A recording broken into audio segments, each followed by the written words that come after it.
Hello, Sam here from StudentIt, and what we do is we help and support students in order to get into student accommodation and housing throughout the UK.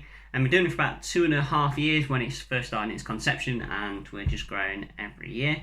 Today I want to talk to you about what you should take to university as a first year student. So imagine you are going this September and you need to know what to take. It's best to break it down into areas of the house and then focus and get a list. The easiest way is to do bedroom, kitchen, bathroom, living. This is what I sort of broke it down into when I was a student, and it sort of helped me. So have a list, and those are going to be your headers. So in the bedroom, start off with your clothes, and then you think don't take all your clothes, don't take your whole wardrobe. Basically, what you need to do, or what they say, is you will use 20% of your clothes 80% of the time. So only take the ones that you really need, and then that means you don't have to transport as much there, and you don't have to transport as much back. It also gives you more space because you are going to need hangers. You don't know what size wardrobe you're going to get unless you've viewed it. And then you need to look at your bedding. Always take a mattress protector. Biggest tip I'll give anyone: always take a mattress protector. If they don't provide one, buy one. You never know what's happened on that mattress. You do not want to think what's happened. Just protect yourself at all costs. After that, you need to think about your bedding. So pillowcases, pillows, undersheets, duvets, covers, throws, anything like that you want to take. Think about the size you're going to need. Think about the quantity and how often you'll wash.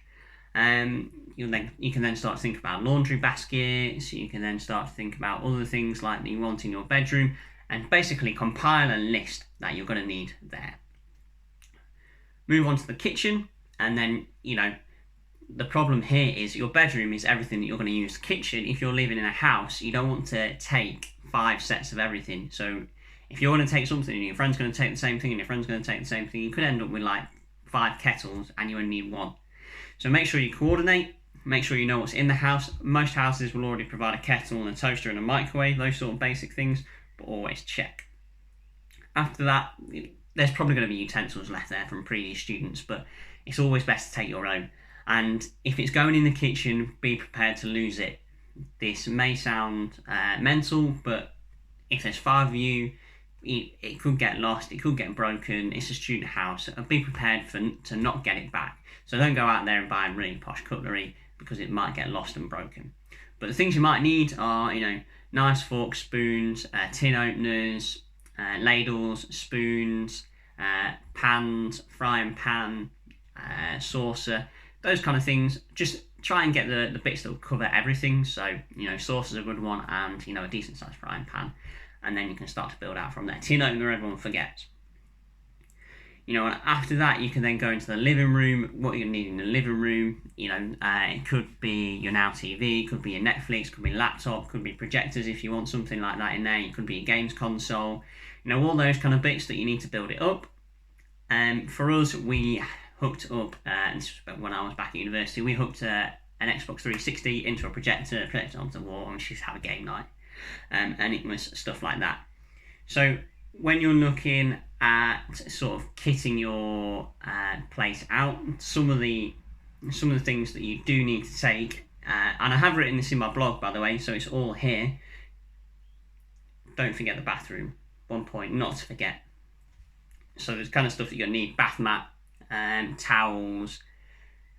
Take multiple towels, don't just take one, because when you put one in the wash, you have to dry it, and then you're ultimately going to need a shower. And obviously, if you don't have a tumble dryer, you are then going to need to hang it out, and it does take a while.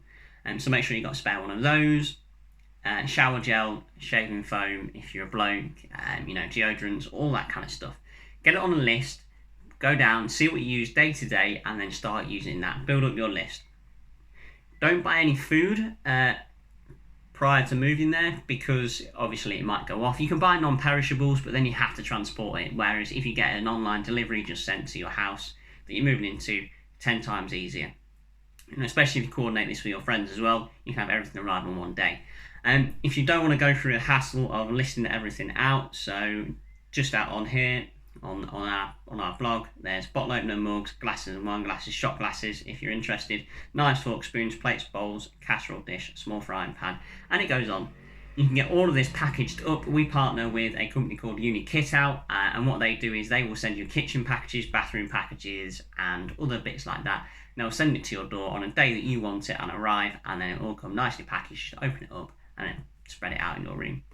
Finally, just before we go, I want to talk about decorations and desk decorations and room decorations and what you can do in order to make it feel better.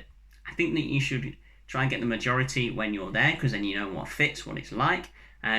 These are plants, sort of smells, so fragrances, like Yankee candlesticks and bits like that. Posters, obviously don't use blue tack. You best take cork boards, and photos, and stick them on wardrobes where blue tack isn't going to leave a mark. Once you do that, you can then really start to make it yourself. Fairy lights as well. You can use all that, take them all there, put them up, make the room feel yours, and then you can start to move around the house. I hope this has been useful. Sorry it's been a bit everywhere. If you do want more information, head to our blog. I have bullet pointed everything for you that you are going to need in your first year.